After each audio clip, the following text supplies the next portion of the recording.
العالمین والصلاة والسلام علی سید الانبیاء والمرسلین وعلی آلہ الطیبین الطاہرین وعلی من تبعهم بإحسان الى یوم الدین اما بعد اعوذ باللہ من الشیطان الرجیم بسم اللہ الرحمن الرحیم الف لام میم ذلك الكتاب لا ريب فيه هدى للمتقين الذين يؤمنون بالغيب ويقيمون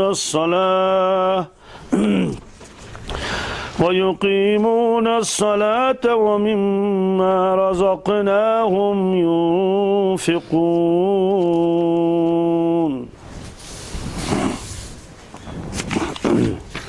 صدق اللہ المولانا العظیم الذین یؤمنون بالغیب، یہ تیسری آیت ہے۔ غیب کے بارے میں تو کچھ باتیں پہلے بتائی گئیں۔ غیب کا ہمارے پاس معلوم کرنے کا ذریعہ بجز وحی الہی کے اور کوئی چیز نہیں ہے۔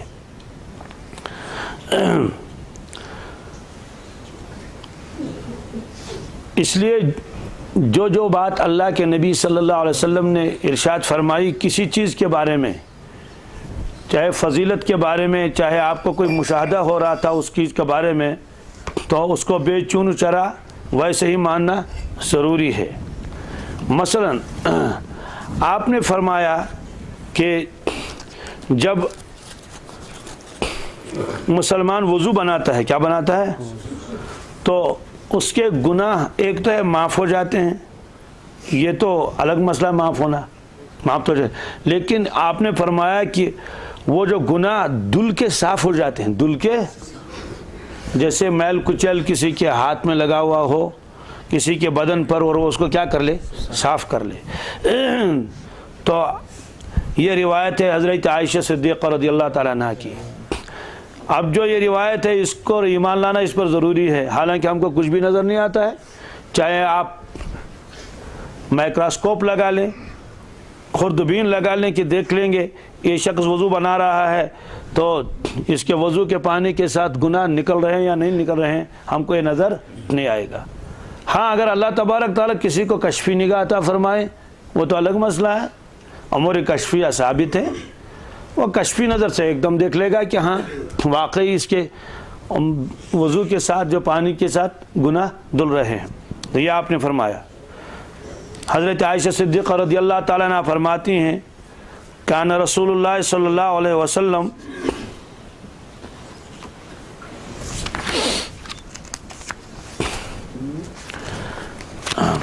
وہ روایت تو دوسرے حصے میں ہے، وہ روایت یہ نہیں ہے، تو اس میں یہی ہے کہ اللہ کے نبی صلی اللہ علیہ وسلم نے فرمایا جب بندہ وضو کر لیتا ہے تو جب وہ ہاتھ دھو لیتا ہے تو اس کے ہاتھوں کے گناہ دل کے اس کے نکل جاتے ہیں، حتیٰ کہ ناخن کے تلے جو ہیں وہ بھی نکل جاتے ہیں۔ جب چہرہ دھو لیتا ہے تو چہرہ دھونے سے اس کے چہرے کے گناہ معاف ہو جاتے ہیں، حتیٰ کہ آنکھوں کے نیچے تک کے گناہ نکل جاتے ہیں۔ اب فرمایا جب وہ پاؤں دھو لیتا ہے تو جو پاؤں کے ناخن ہے وہاں تک جو ہے وہ گناہ جو اس کے معاف ہو جاتے ہیں، نکل جاتے ہیں، دھل جاتے ہیں، یہ آپ نے فرمایا۔ تو ظاہر سی بات ہے یہ ایک ایسا مشاہدہ ہے کہ جس طرح سے اللہ کے نبی نے فرمایا اس طرح سے اس پر ایمان لانا ضروری ہے، یہ آپ نے فرمایا۔ تو بہرحال یہ ہے، تو بجز وحی الہی کے ہمارے پاس اور کوئی چیز نہیں ہے، تو بس تسلیم ہی کرنا پڑے گا۔ اسی طرح سے آپ نے فرمایا اذا وضعت الجنازۃ واحتملها الرجال علی اعناقهم، جب جنازہ رکھ دیا جاتا ہے چارپائی کے اوپر یا تابوت کچھ بھی کہیے، واحتملها الرجال علی اعناقهم، لوگ پھر اس کو اٹھاتے اپنے کندھوں کے اوپر، معلوم ہوا کہ جنازے کو کس پر اٹھایا جاتا ہے؟ کندھوں کے اوپر. فَإِن كَانَتْ صَالِحَةً، اگر وہ میت، اگر وہ جنازہ میت اگر وہ صالح ہے تو قالت قدمونی، تو وہ میت اس وقت کیا کہتی ہے؟ قدمونی قدمونی، لوگو جلدی چلو جلدی چلو، یعنی میری اس لاش کو، میرے جسم کو، تابوت کو جلدی لے کر چلو. کہاں جانا ہے؟ قبرستان کے لیے. یہ آپ نے فرمایا وَإِن كَانَتْ غَيْرَ صَالِحَةٍ قَالَتْ لِأَهْلِهَا يَا وَيْلَهَا أَيْنَ تَذْهَبُونَ بِهَا يَا وَيْلَهَا أَيْنَ تَذْهَبُونَ بِهَا. تو وہ پکار کہ وہ میت کہتی ہے ان لوگوں سے جو اس کے اپنے اہل و عیال ہیں اور جو اس کو لے جانے والے ہیں، کہتے ہیں ہائے کم بختی، ہائے بد نصیبی، لوگوں آپ مجھے کہاں لے کر جا رہے ہیں؟ مجھے وہاں مت لے جاؤ. کہاں؟ قبرستان. ظاہر سی بات ہے آپ دنیا کے کوئی بھی مشین لگا کر وہاں اس وقت سننا چاہیں گے، آپ اس بات کو کبھی سن نہیں سکیں گے. اور آپ نے فرمایا یسمع صوتها کل شیء الا الانسان، ہر چیز اس کی آواز سنتی ہے. یعنی جو آس پاس کی جو چیزیں ہیں، جو جانور ہیں، کوے ہیں اور ادھر سے دوسری چیزیں ہیں، بھیڑ بکریاں ہیں، تو الا الانسان. ایک روایت میں جنات کا تذکرہ بھی آتا ہے، تو انسان اس کی آواز کو نہیں سنتی. وَلَوْ سَمِعَ الْإِنسَانُ لَصَعِقَ، اگر انسان سنیں گے تو سارے کے سارے بے ہوش ہو جائیں گے، بے ہوش ہو جا کے مر جائیں گے، بے ہوش ہو جائیں گے. کچھ مر بھی سکتے ہیں. میت گش مشتی سیر نہیں، یہ روایت بخاری شریف میں ہے. تو یہ فرمایا. تو ظاہر سی بات ہے ان چیزوں پر تو عام ایمان لانا ہی پڑے گا بن دیکھے، چاہے ہم وہ آواز سنیں یا سنیں. آپ نے یہ فرمایا. بہرحال سب سے پہلی صفت جو اللہ تبارک تعالیٰ نے فرمائی الذین یؤمنون بالغیب، وہ غیب کے اوپر ایمان لاتے ہیں، غیب کی تصدیق کرتے ہیں. جو باتیں اللہ کے نبی صلی اللہ علیہ وسلم نے ان کو بیان فرمائی اس پر ایمان لاتے ہیں. یہ ایمان جو ہے یہ قلبی عمل ہے. کس کا عمل ہے؟ یہ دل کا عمل، دل کا عمل ہے. یہ ایمان تو قبول کیا جاتا ہے دل سے، اور یہ قرآن پاک میں ہے. مثلا تمام روایتیں میں نہیں سناتا ہوں، صرف وہ ٹکڑا بس. کتب فی قلوبہم الایمان، اللہ تعالیٰ فرماتے ہیں ہم نے ان کے دلوں میں ایمان کو نقش کیا. کیا کیا؟ جی، جیسے آپ پتھر کے اوپر کوئی چیز لکھ دیتے ہیں، منقش کرتے ہیں، اس کو کہتے ہیں. تو میں نے ایمان کو ان کے دلوں کے اندر منقش کر دیا. وَقَلْبُهُ مُطْمَئِنٌ بِالْإِيمَانِ، یہ ایک آیت ہے، یہ اس کا ٹکڑا ہے. وہ یہ ہے کہ اگر کسی مسلمان کو کافر زبردستی پکڑ لیں اور اس کو عذاب کر لیں اور کلمہ کفر اس کے زبان سے زبردستی نکلوا لیں تو اس کی وجہ سے وہ کافر نہیں ہوگا، اس کی وجہ سے کافر. اور یہ واقعہ ہے، ایک صحابی کو کافروں نے پکڑ لیا، بہت زبردست اس کے ساتھ انہوں نے برا سلوک کیا. تو جب وہ برداشت نہ ہو پایا اس کو، تو انہوں نے اس سے کہا کہ تم کلمے کا انکار کر لو. تو اس حالت میں اس نے کلمہ کا انکار کر لیا، تو انہوں نے اس کو چھوڑ دیا. تو چھوڑنے کے بعد یعنی تصور بھی میں نہیں آتا اس کے ساتھ کیا معاملہ ہوا. چلیے وہ بھی سن لیجئے. لوہے کی چھوٹی سی سلاخ کو گرم کر لیا، اتکڑ چاسن. جب وہ لال ہوا تو جو پیشاب کی جگہ ہے، مرد کے پیشاب کی جگہ، اس کے اندر اس لوہے کو گرم کر کے ڈال دیا گیا. یہ اس کو برداشت نہیں ہوا. اسے کہا تم کلمہ کا انکار کر لو تب ہم چھوڑ دیں گے. تو اس نے اس حالت میں کلمہ کا انکار کر لیا، انہیں چھوڑ دیا. لیکن وہاں سے وہ روتا ہوا آیا، ہائے میں کیا کروں، میرا ایمان ختم ہو گیا. تو اللہ کے نبی صلی اللہ علیہ وسلم کی خدمت میں حاضر ہوا. حضرت مجھ سے ایسا ہوا، دل سے تو میں نے بالکل انکار کیسے میں کر سکتا تھا، لیکن مجھ سے برداشت نہیں ہو پایا اور ان لوگوں نے میرے ساتھ ایسی زیادتی کی. تو اور میں نے کلمہ کفر اس وقت زبان سے کہہ دیا، یعنی کلمہ کا میں نے انکار کر دیا. تو اس پر یہ آیت نازل ہوئی الا من اکرہ، کہ جس شخص کو زبردستی کی جائے اور وہ کلمہ کفر کہہ دے، وقلبہ مطمئن بالایمان، لیکن اس کے دل میں ایمان برابر ہے، اس کا دل مطمئن ہے کہ نہیں ایمان تو یہی تو حق ہے. فرمایا کہ اس کے ایمان میں کوئی خلل نہیں ہوگا. تو اس طرح سے گویا کہ ایمان کا تعلق کس کے ساتھ ہے؟ قلب کے ساتھ ہے. اسی طرح سے ایک جگہ قرآن پاک نے فرمایا ایک جماعت کے متعلق، فرمایا وَلَمَّا يَدْخُلِ الْإِيمَانُ فِي قُلُوبِكُمْ، کہ لوگوں ابھی تو ایمان تمہارے دلوں میں داخل ہی نہیں ہوا ہے. تو معلوم ہے کہ ایمان کی جو جگہ ہے وہ کون سا ہے؟ وہ دل ہے۔ تو ایمان اصل ایک نور ہے، کیا ہے جی؟ یہ قرآن پاک میں بھی ہے، احادیث میں بھی ہے۔ ایک نور اللہ تبارک تعالیٰ دل میں ڈال دیتے ہیں۔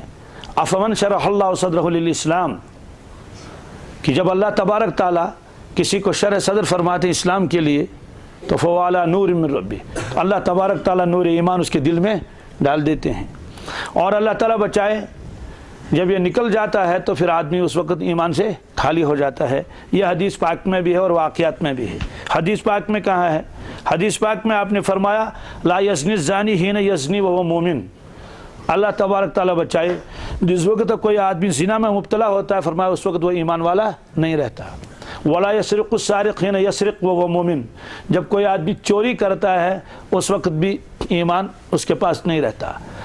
ولا یشرب الخمر حین یشرب وہو مومن، جب کوئی شراب پیتا ہے اس وقت بھی وہ مومن نہیں رہتا۔ جب کوئی ڈھاکہ ڈالتا ہے، کسی کے ہاتھ سے کوئی چیز چھین کے لے جاتا ہے، اس وقت بھی وہ ایمان والا نہیں رہتا ہے۔ میں نے اس پوری روایت کو آپ کے ساتھ تفصیل کے ساتھ بیان نہیں کیا، وہ روایت ہے۔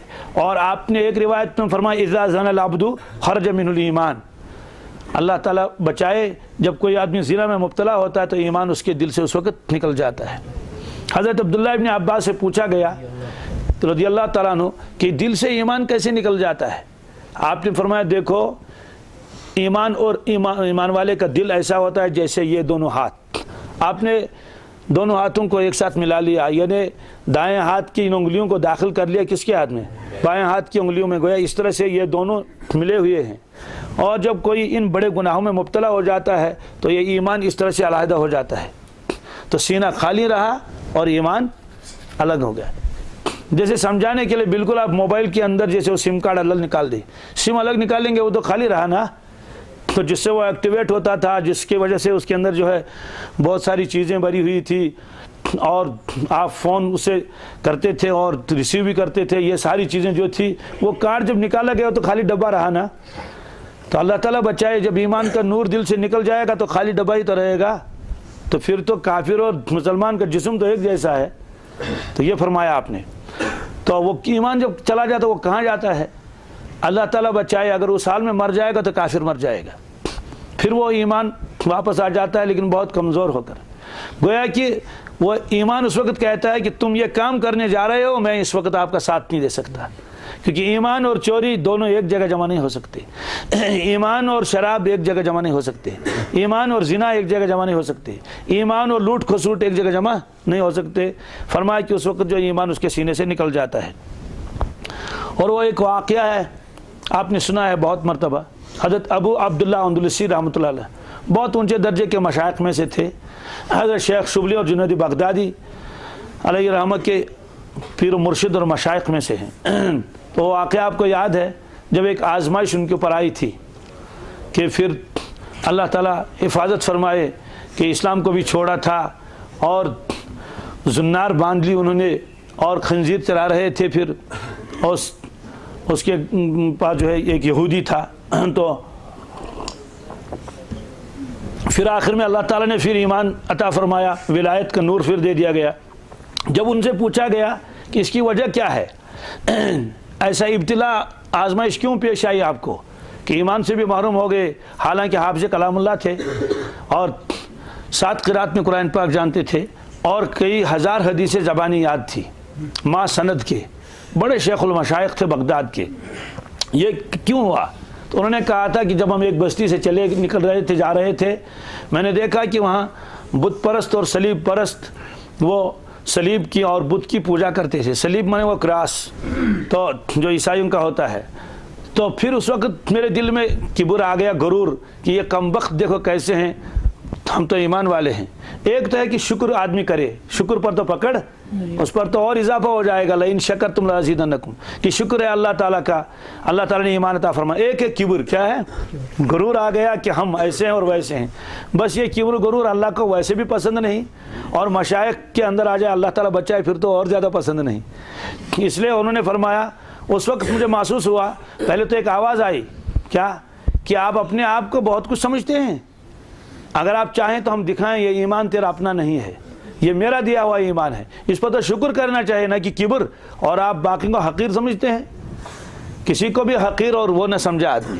بہرحال تو اتنی آواز آنے کے بعد فرمایا کہ ایک چیز میرے دل میں تھی، ایسا لگتا جیسے پرندہ وہ اڑ کے چلا گیا، اڑ کے پھر وہ کیفیت بدل گئی۔ تو ایمان کا جو ہے یہ محل یہ قلب ہے۔ تو اس کے اوپر ایک حدیث بھی ہے، وہ حدیث بخاری شریف میں بھی ہے، مسلم میں بھی ہے۔ بخاری شریف میں کئی ایک جگہ ہے، مسلم شریف میں بہت تفصیل کے ساتھ ہے۔ وہ حدیث اس سے پہلے بھی سبق کے اندر جو حدیث پاک آ چکی ہے، میں اس کا خلاصہ بتاتا ہوں آج۔ وہ حضرت عمر فاروق رضی اللہ تعالیٰ عنہ روایت فرماتے ہیں کہ ہم رسول اللہ صلی اللہ علیہ وسلم کے پاس بیٹھے ہوئے تھے، ایک دن اچانک ایک شخص آیا، سفید کپڑے لگائے ہوئے، سیاہ بال، بہت جوان و تندرست، حسین و جمیل، لا یرا علیہ اثر السفر، سفر کے آثار بھی اس کے اوپر نہیں تھے کہ دور سے کہیں آیا ہو، میل کچل ہو، پسینہ ہو، کیونکہ اس زمانے میں تو جو سفر ہوتے تھے وہ ہوائی جہاز سے تو ہوتے نہیں تھے، یہی گھوڑے اور اونٹ وغیرہ یا پیدل۔ تو ولا یعرف منا احد، ہم میں سے کوئی ان کو پہچانتا بھی نہیں تھا۔ حتی جلس الی النبی صلی اللہ علیہ وسلم، وہ آ کے اللہ کے نبی صلی اللہ علیہ وسلم کے پاس آ کر بیٹھا۔ فاسند رکبتیہ الی رکبتیہ، اتنا قریب بیٹھا کہ اپنے زانوی مبارک کو رسول اللہ صلی اللہ علیہ وسلم کے زانوی مبارک کے ساتھ ملا کر بیٹھا۔ زانو کہتے ہیں کٹھن، اس طرح اتنے قریب آ کے بیٹھے۔ وضع کفیہ علی فخذیہ، عطیات کی شکل میں بیٹھا، بہت با ادب۔ اس کے بعد سوال کرنے لگا۔ سوالات کیا اس نے کیے؟ اس میں تو ایک شخص کا لکھا ہوا ہے کہ سفید کپڑے تھے، کالوں بال تھے۔ دوسری روایتوں میں آتا ہے ایک شخص آ گیا، یہ تفصیل نہیں ہے کہ اس کے سفید کپڑے تھے اور کالوں بال والے والا تھا، کالے بال تھے اس کے، یہ نہیں، سیدھے ایک شخص آئے، کیونکہ راوی کبھی روایت کو پوری وضاحت کے ساتھ بیان کرتا ہے، کبھی مختصر، یہ روایت کا اصول ہے۔ تو اس نے کچھ سوالات کیے۔ مسلم شریف کی اس روایت میں تو پہلے اسلام کا تذکرہ ہے، لیکن مسلم کی دوسری روایت میں پہلے ایمان کا تذکرہ ہے۔ اور تو انہوں نے کیا کہا کہ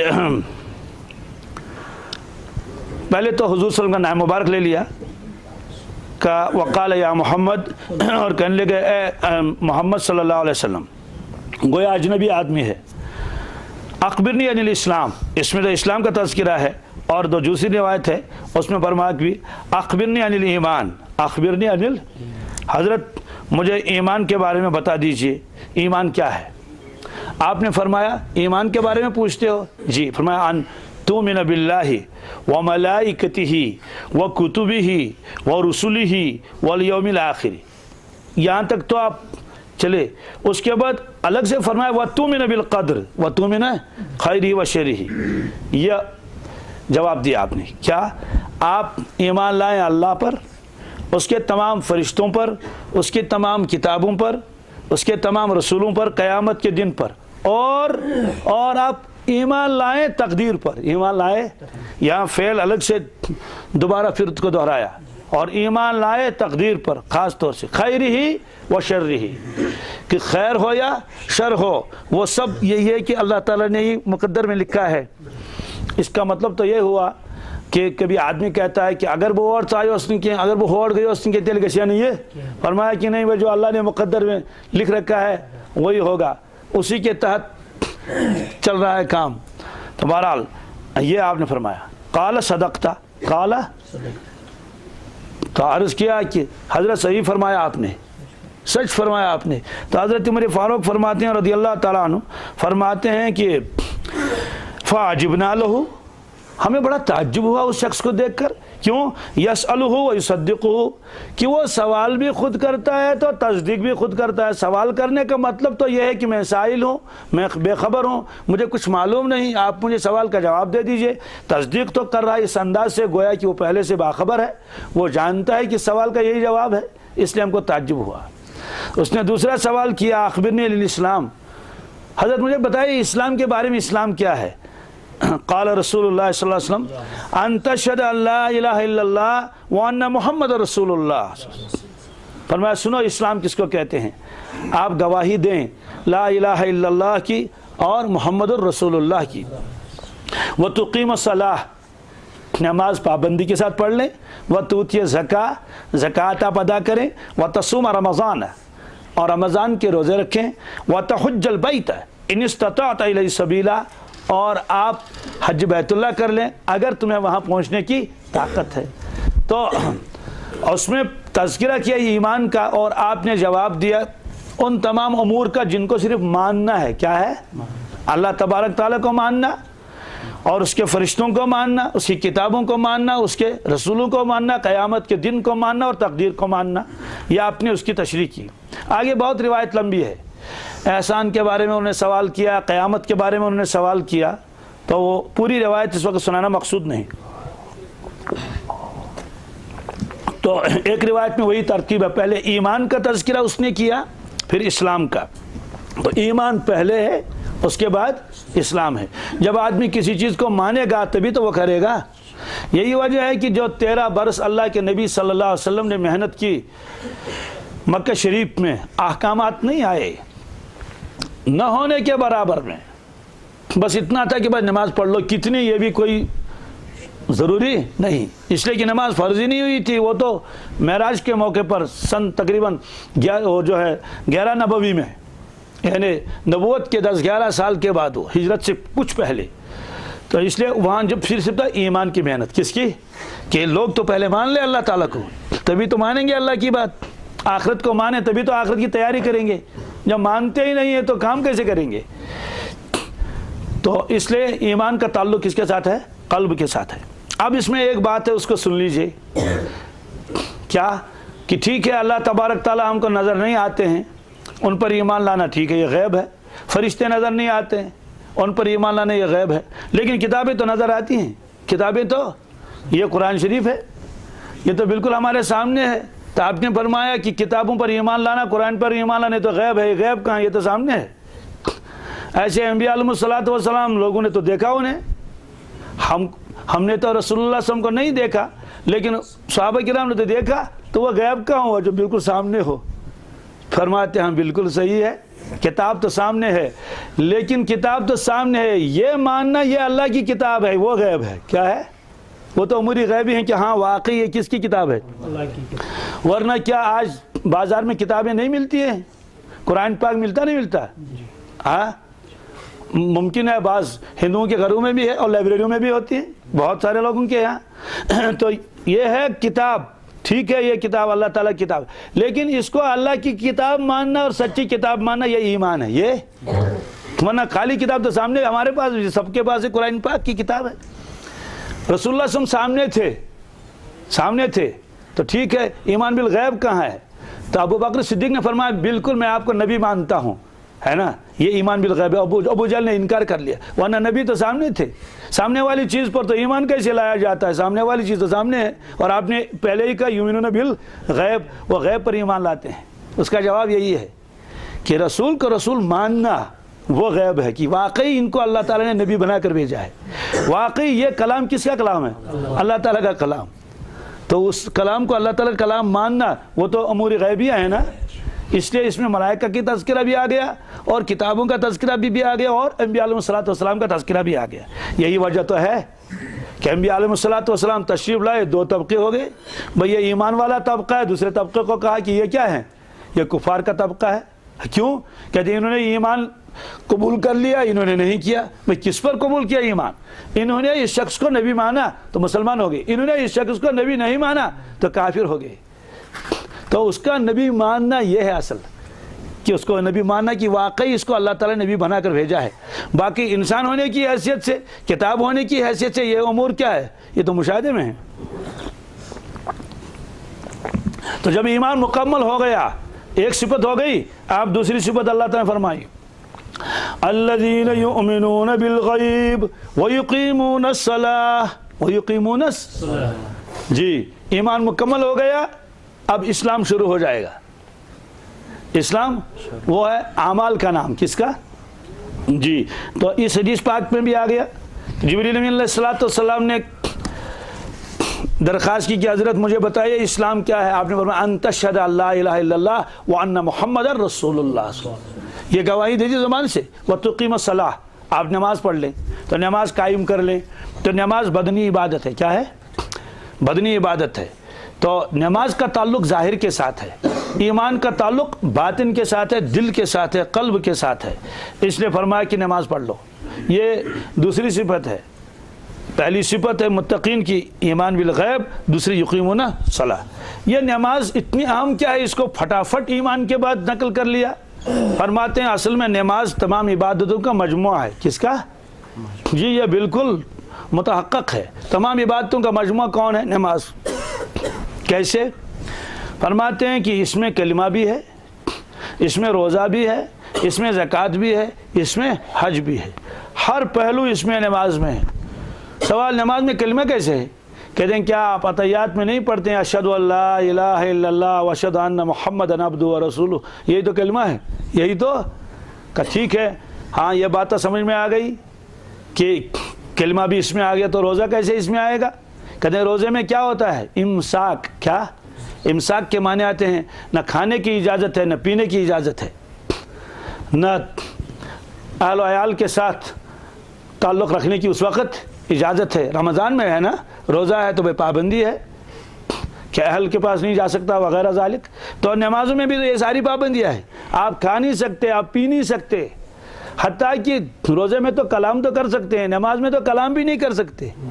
روزے میں تو آپ دائیں بائیں گھوم بھی سکتے ہیں، نماز میں تو آپ دائیں بائیں گھوم بھی نہیں سکتے. ایسی پابندی نماز کے اندر ہے. اس سے فرمایا کہ باقی چیزوں سے رک جانا یہ تو نماز میں بھی پایا جاتا ہے. چلو ٹھیک ہے، یہ بات تو سمجھ میں آ گئی، ہاں اس میں روزہ ہے، روزے کی طرح اس میں پابندی ہے. تو لیکن زکوٰۃ کا اس کے اندر کیا تعلق ہے؟ کہتے ہیں زکوٰۃ میں آدمی کیا کرتا ہے؟ زکوٰۃ میں آدمی مال خرچ کرتا ہے.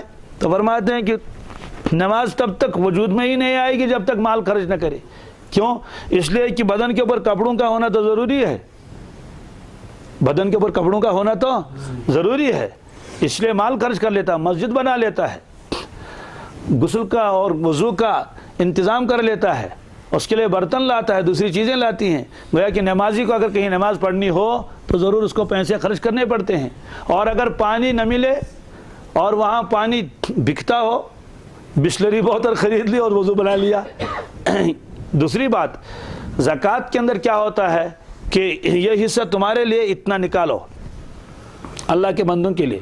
تو نماز میں بھی یہی ہے کہ باقی دنیا کے کام کر لو اور اتنا حصہ مشغول ہو جاؤ اللہ تعالیٰ کی طرف سے. تو گویا کہ زکوٰۃ دو پہلو سے اس کے اندر آتی ہے، زکوٰۃ کا مفہوم. اچھا چلو ٹھیک ہے، زکوٰۃ کا مسئلہ تو حل ہو گیا، لیکن حج تو سمجھ میں نہیں آتا. حج تو مکہ شریف میں کیا جاتا ہے، یہ تو اپنے علاقے میں ہے، اپنی بستی میں ہے، اپنے گاؤں میں ہے، اپنے گھر میں ہے. اس کا حج کے ساتھ کیا تعلق ہے؟ فرماتے ہیں کہ ہاں حج تو ہوتا ہے مکہ المکرمہ میں. بتائیے اگر مکہ المکرمہ خانہ کعبہ کی طرف یہ رخ کر کے نماز نہ پڑھے تو کیا اس کی نماز ہو جائے گی؟ نہیں ہوگی. اب کب تک اس کی طرف رخ کرنا پڑے گا؟ کہتے ہیں کہ جب تک نماز میں رہے گا تب تک رخ ادھر ہی کو ہونا چاہیے. اسی لیے جب آدمی نیت کر لیتا ہے، اگرچہ نیت کا تعلق تو دل سے ہے، لیکن وہ اس وقت پڑھ لیتا ہے کہ متوجہن الی جہت الکعبۃ الشریفہ، کہ میرا رخ کس کی طرف ہے؟ کعبۃ اللہ کی طرف. تو اس وقت کعبہ کا لفظ بھی آ جاتا ہے زبان سے، نہ صحیح تصور میں تو آ ہی جائے گا. آپ مسجد بنا رہے ہیں تو سب سے پہلے دیکھ رہے ہیں بس قبلہ اس کا درست ہونا چاہیے. آپ نے باغ میں نماز شروع کر لی یا جنگل میں، پہلے دائیں بائیں دیکھ کے آپ خوب غور کرتے ہیں کہ میرا رخ صحیح ہے یا میرا رخ اس جانب ہے یا نہیں جہاں حج ہوتا ہے، جہاں بیت اللہ شریف جہاں ہوتا ہے. تو اس لیے آپ پوری نماز میں توجہ کر لیتے ہیں کس کی طرف؟ بیت اللہ کی طرف. اس لیے فرمایا کہ نماز جو ہے یہ مجموعہ ہے عبادات کا. تو ایمان کے بعد پہلے درجے پر نماز. اسی لیے حدیث پاک میں ہے کیا من ترک الصلاۃ متعمدا فقد کفر.